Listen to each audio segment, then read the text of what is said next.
Hi guys! Welcome back again to my YouTube channel. So by the way guys, my name is Jap. Kumusta po kayong lahat? So guys, sa mga interested pala sa ating private reading ay nasa description box below lang po yung link. Message nyo lang po ako guys. So tignan natin guys, kanina ba tong love reading? Kanina bang love reading itong masasagap natin ngayon? Okay. And by the way guys, sa mga naghahanap pala ng ating zodiac sign, ayan, nag-upload po ako sa kabila. Monthly reading, weekly reading, ina-upload ko po dyan sa kabilang channel sa Jade Tarot or Jade Diaries. Di kasi ako makapag-decide sa dalawang pangalan. So, alin man dyan, akin parehas yan. Okay? And, pa-subscribe na rin po doon. Tignan natin.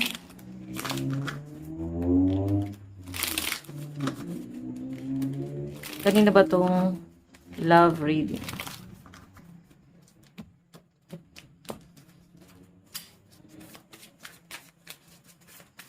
Kanina po itong love reading. Meron tayong Ace of Swords. So, alam mo, nakikita kita na someone na tahimik, no? Private, wala masyadong gulo, kinakalma mo yung energy mo, relax. And, parang tahimik ka ngayon. Okay? Pero mas nakikita kita ngayon na nagpo-focus ka sa success mo. At nagkakaroon ka ng mga bagong ideas pagdating sa mga pwede mo pang pagkakitaan. Parang na-realize mo siguro na ito pala yung mas importante. Or ito pala yung dapat mas pinagtutuunan ng pansin. Yung career, no? By the way, ganito natin.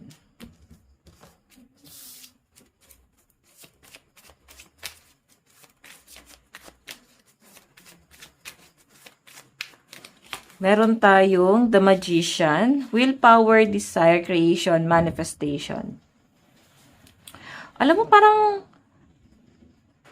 parang hindi na talaga love yung pinaka-focus mo kasi mas nakikita kita dito na nagpo-focus ka sa finances mo. Nagpo-focus ka sa kung ano pa yung pwedeng pagkakitaan kasi marami kang ideas. Ayan.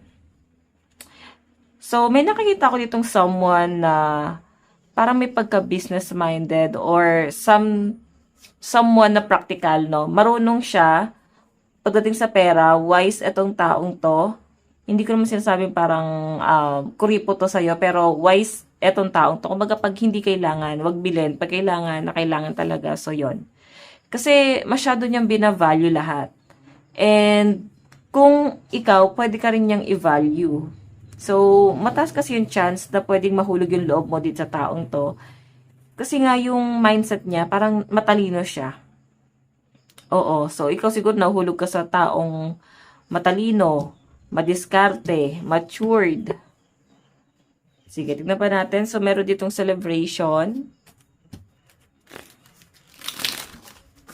Okay. Kanino po itong love reading?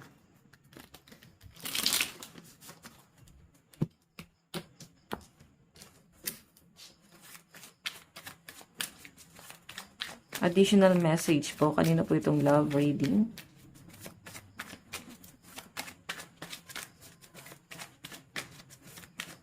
Okay. Meron tayong the star, hope, faith, rejuvenation, spirituality. Okay. So guys, alam mo,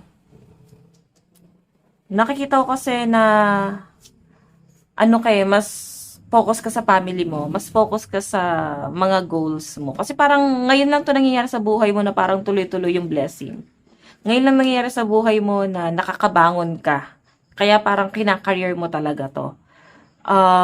Possible kasi na napapabayaan mo na talaga yung love life mo. Hindi siya yung pinaka-main focus mo dyan. Pero mayroon kasi ditong someone na baka mapalapit ka dito. Yung first one yung nasa sense ko dito, guys. I know.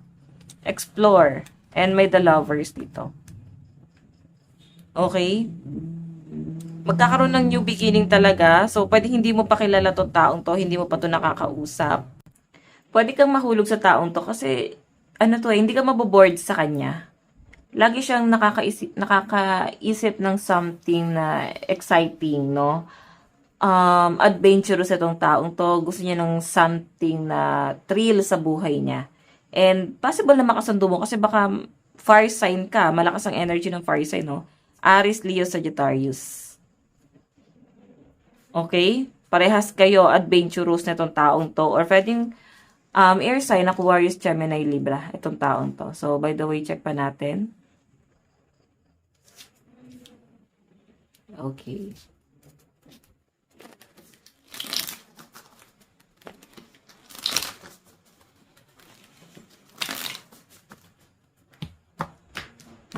Additional message.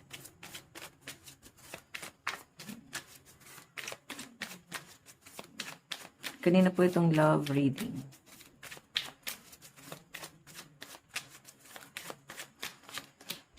Oh. Alam mo, may nakikita ko ditong someone na manggugulo sa buhay mo eh. May pagtatalo. Ngayong paparating na retrograde, no? Mercury retrograde, may marirealize itong taong to. Magre-reach out to, and hindi magiging maganda yung kalalabasan ng pag-uusap yung dalawa. Pwedeng mauwi siya sa pagtatalo. Medyo may pagka-greedy itong taong to, selfish, sarili niya lang yung iniisip niya. So, alam mo yon, nag-focus ka sa career mo, tapos itong taong to, pwedeng wala naman siyang naidudulot na maganda sa'yo. I think someone from the past, or nakarelasyon mo na, greedy kasi, sarili niya nga lang kasi yung iniisip niya rito eh. And magre-reach out tong taong to. Ayun na, possible daw na mag-argue kayong dalawa. Meron kayong matinding pagtatalunan nito once na mag-reach out to. Yung tipong hindi kasi siya sweet, no? Dapat kasi mahinahon yung pakikipag-usap niya sa inyo once na mag-reach out siya sa inyo. Pero taliwas kasi yung ginagawa niya, guys. Kumbaga parang siya pa tong mayabang, siya pa tong parang nagmamalaki. Hindi niya kasi alam kung paano kanya alam mo yun, hindi niya alam kung paano kanya i-approach dito. Kaya yung dating, guys, medyo bossy pa, mataas yung pride, like, hey, kumusta ka na? Parang walang nangyari. Okay? Tapos ikaw parang ang hangin naman itong taong to. Parang hindi niya kalkulado yung mga sitwasyon. Ganun, parang hindi niya pinag-iisipan yung mga sinasabi niya. Then parang ang dating sa inyo, ang bobo naman itong taong to. Okay? Alam niyo, guys, siguro may pagsisisi ka na bakit ko kaya pinapasok sa buhay ko tong taong to. Pinagsisihan mo na naging karelasyon mo siya kasi sa lahat siya yung pinaka-worst. Walang mararating, walang pangarap sa buhay, walang plano. Ganon, parang siya yung pinaka-worst sa lahat ng mga naging karelasyon. So, ayan, mag-reach out siya sa inyo, guys. And possible na mairita ka sa pagiging mahangin nitong taong to. Kaya to, di ba? Parang kapal ng mukha nitong taong to eh. Basta mayabang kasi yung nasasagap kong energy niya rito. Kumbaga malaking gulo yung dinulot nito sa buhay mo. Siya at yung family niya. Kasi ang dami nila dito. Pwedeng kasama na natin yung mga friends niya. Or kung sino man yung kasama niya dyan na parang nangunsinte sa mga maling ginagawa nitong taong to. Okay? Tignan natin. Ngayon kasi pinipilit mong tumayo sa sarili mong mga paa. So again, may new person na paparating pero possible na hindi mo pa ito nakakausap. Or basta wala pa ako nakitang nagkakaroon na ng connection. Kasi pwede kang mahulog sa taong yan. So I think mamimit mo pa lang or makakausap pa lang. Pwede paparating pa lang siya, guys, in the near future. No? So check natin. Kanina po itong love reading. Kanina po itong love reading.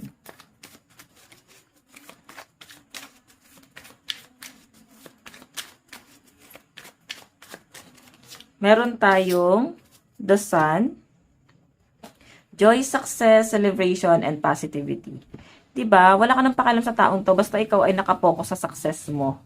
Wala ka nang pakialam sa toxicity niya. And ayaw mo na rin masyadong ma-involve pa sa kanya. So, ngayon, meron kang pinag-iipunan. Alam mo, mas mahal mo yung sarili mo ngayon eh. Kasi talagang, meron kang improvement na gustong gawin sa sarili mo. Parang gusto magpaganda, magpagwapo, mag-enhance ng katawan. Baka gusto nyo guys magpa-surgery. Magparetoke. Okay, check pa natin. Ito kasi guys, success eh. So, I think nagiging successful yung career mo ngayon.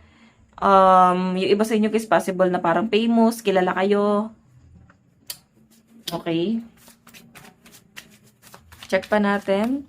Meron tayong Nine of Swords. So, nightmares, insomnia, anxiety, and fear. May nakikita ko dito guys. Etong someone na narcissistic na mag-reach out sa inyo, mayabang to. Hindi niya kasi ma-admit na nasasaktan siya sa inyo, na umiiyak siya sa inyo. Parang tinatago niya lang. Siguro yung dating sa kanya, ayaw niya lumaki yung ulo mo, ayaw niyang isipin mo na ganito siya kahina. Wala namang masama eh. Hindi niya kasi ipapakita guys na naapektuhan talaga siya. Oo, kaya parang ang dating sa inyo, wala lang. Ang dating sa inyo, parang hindi ka naman minahal, parang hindi naman sincere, sarili niya lang iniisip niya.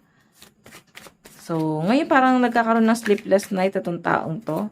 Kakaisip sa inyo. Pero itataboy mo na kasi to eh. Hindi mo nabibigyan ng second chance itong taong to. So, nagkakaroon siya ng mga nightmare kasi lagi kang iniisip. Meron tayong pentacles. Ay no, grabe, nag-hold back. Sorry. Nag-hold back pa rin sa inyo itong taong to. Ayusin ko lang to guys. Hindi kanya kayang i-give up. Di kanya makalimutan. Naiinis nga rin siya. Ba't hindi kanya makalimutan? Naiirita siya dito kasi bakit nararamdaman niya yung ganito? Bakit parang attached pa rin siya sa inyo?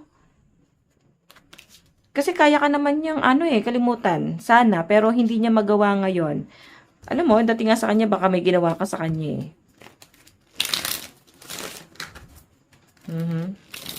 Controlling tong taong to, guys. Again,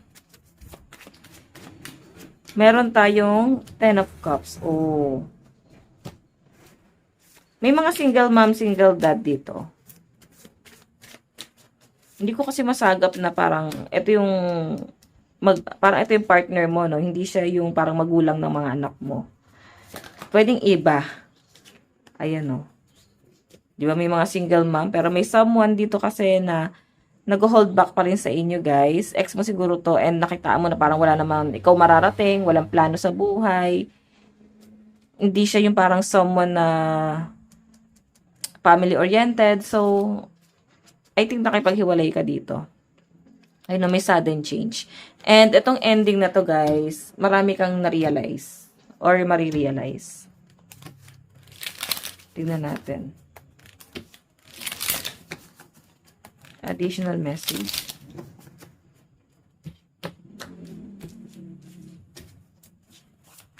Additional message. Kanina po itong love reading.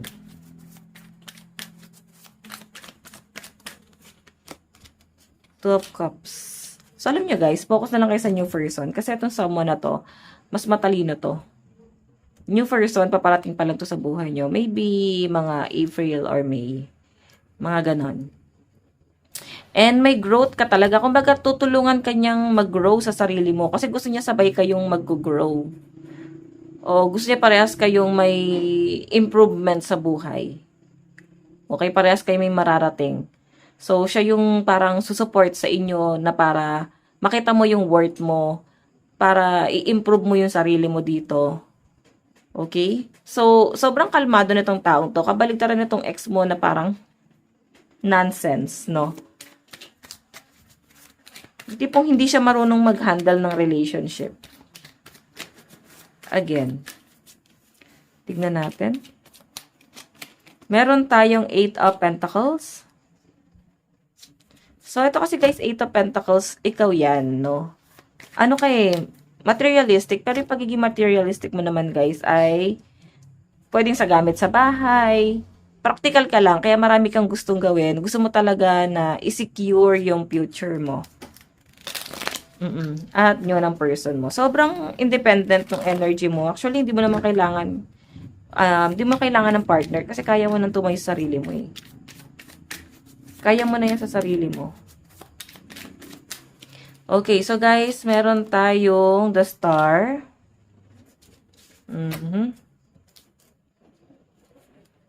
So, alam nyo guys, nakikita ko kasi rito, mataas yung ambisyon mo. Oo. Mataas yung chance din na pwede kang yumaman talaga eh. Kasi more on, nakapokus ka dun sa success. Kaya siguro may, dito parang kilala ka eh. Nakapokus ka dun sa success mo. Hindi na talaga sa love life. Parang kung may dumating, okay lang. Pero sa ngayon kasi guys, mas gusto mong mag-focus muna sa sarili mo. And again, etong past person na manggugulo pa sa inyo guys, naku, paiinitin lang ito yung ulo mo. Paiinitin niya lang. Kasi parang, bakit magpaparamdam ka pa? Eh, hindi ka naman nga niya pinahalagahan nung magkarelasyon pa kayo. Tingnan pa natin ha. Kanina po itong love reading.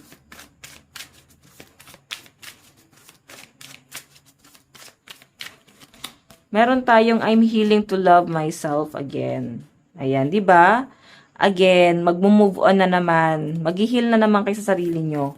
Pero ang maganda rito guys, ngayon kasi mas nagse-self-love ka. Mas mas mahal mo yung sarili mo. Hindi ka na basta-basta nagpapakontrol. Tignan pa natin. Meron tayong in the ashes of hurt, fresh dreams are waiting to be born. Ayan. So, nakakatuwa to, guys. I know, I'm worthy of the love I seek. Kasi hindi ka naman pinahalaga ng person mo eh. Tignan mo, nasira ka para lang mabuo siya. Then, parang sinayang mo yung panahon at oras mo sa kanya na meron siyang gagawin para sa pagsasama niyong dalawa. Na para bang may improvement.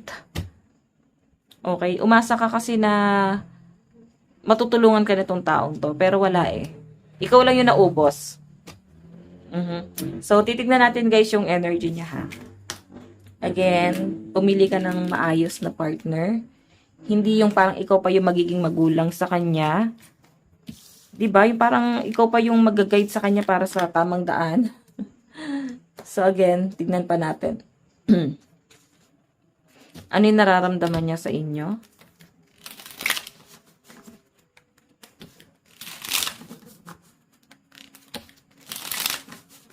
Nararamdaman niya sa inyo?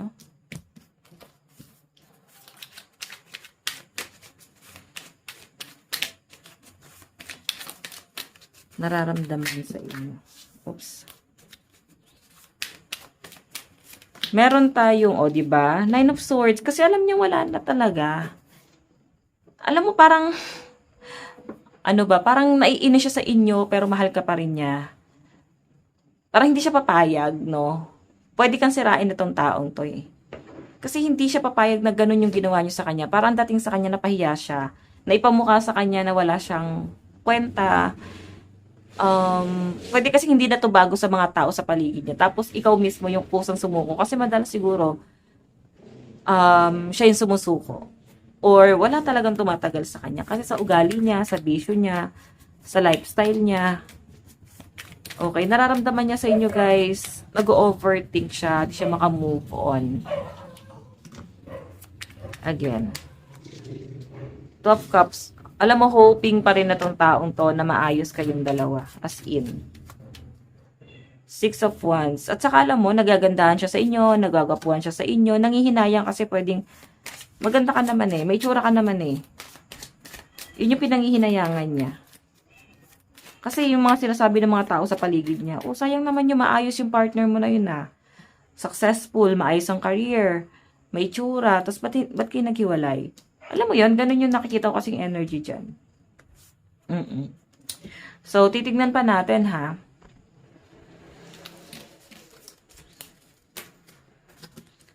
Okay. Paano ka nakikita ng partner mo? Sobrang hinayang na hinayang sa inyo to. Actually, di mo na to pala partner. Ex mo na pala to. Paano kanya nakikita ngayon? Three of Swords. Nasasaktan ka rin daw ba? Kagaya ng nangyayari sa kanya ngayon na nasasaktan. Alam mo, parang feeling niya, binetray mo siya. The Hermit. Ayan, nasa Hermit mode siya ngayon. Nagninilay-nilay, nag-iisip. Sobrang down. Kaso masyado ka ng independent and mas matured ka na ngayon.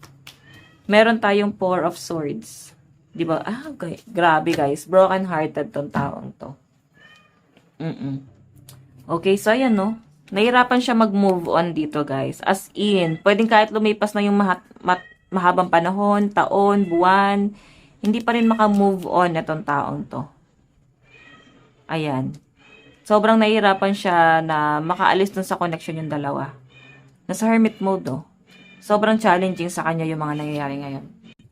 So again guys, hindi maka-move on itong taong to. Anong tingin niya sa inyo ngayon?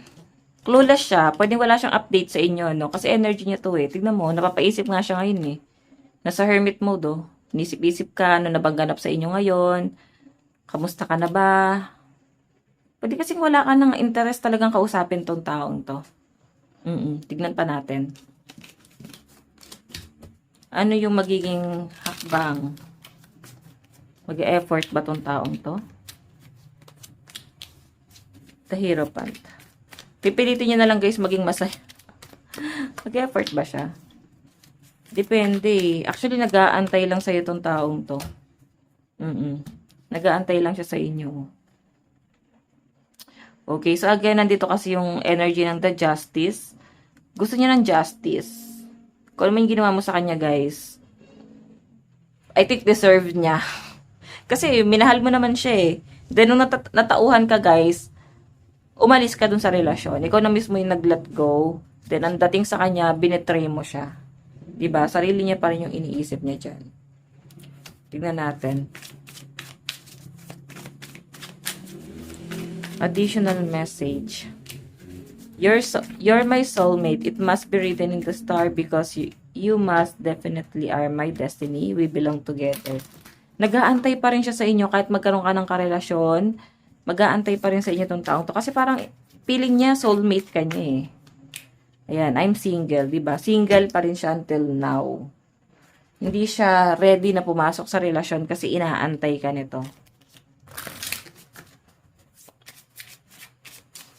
Again, meron tayong I want to feel that way again. Siguro ikaw lang nagpahalaga sa kanya, ikaw lang yung naging sweet sa kanya, ikaw lang yung parang, alam mo, nagpahalaga or pwede kasi na nagtrato sa kanya na parang dapat mahalin. Ikaw lang yung parang nagmahal or nagparamdam sa kanya na kamahal-mahal siya. Ganon, may mga effort kang ginagawa sa kanya na lately niya lang guys nare-realize kung kailan naghiwalay kayo. So again, meron tayong I wish things could be different. Meron tayong I wish I had treated you better. Diba? Di kanya tinrato kasi ng tama. So isa yun sa mga regret niya, no? Zodiac sign, Aries, Gemini, Taurus, Pisces, Cancer, and Aquarius. Aries, Pisces, Leo, Taurus, Gemini, and Capricorn energy. Ayun yung mga zodiac sign ng person mo.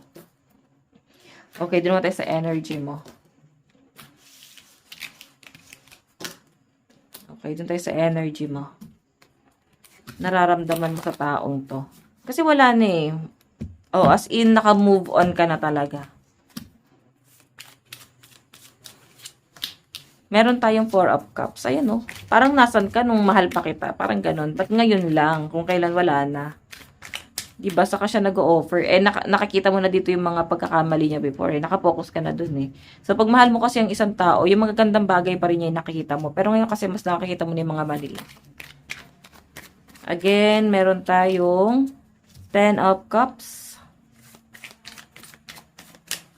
Meron tayong Ace of Cups. So, ayan. Alam nyo guys, ang nakikita ko dito, ang gusto mo kasi mamahalin yung mga anak mo eh. Kahit hindi ka na, or mahal yung pamilya mo, tanggap yung kung ano mang meron ka ngayon, tanggap yung pamilya mo, tanggap yung kung sino ka. Yun lang yung gusto mo. Eh, hindi niya binigay sa'yo ito, sa'yo yun. Baka dinigrade ka pa na nitong taong to. Minaliit ka. Yan, yung nararamdaman mo sa kanya. Nakadepende kasi yung pagmamahal mo kung mamahalin niya yung mga taong mahal mo rin. Okay, ano yung mga dapat mong gawin? So, manipulative tong taong to, guys. Let go mo na. Hindi siya makakabuti sa sistema mo. Ayan, o, Three of Pentacles. Lalo na pagka parang may commit, parang mama's boy, mama's girl. Hindi siya makahiwalay sa pamilya niya, guys. Oo, wala pa rin siyang sariling desisyon. Nakadepende pa rin sa ibang tao yung mga desisyon niya. So, tignan natin yung zodiac sign mo. Oops. Meron tayong Pisces, Taurus, Gemini, Aries, Leo, and Capricorn. Okay, Gemini, Libra, Sagittarius, Capricorn, Virgo, Scorpio. Okay, so in the near future, saan na kayo papunta? Assertive.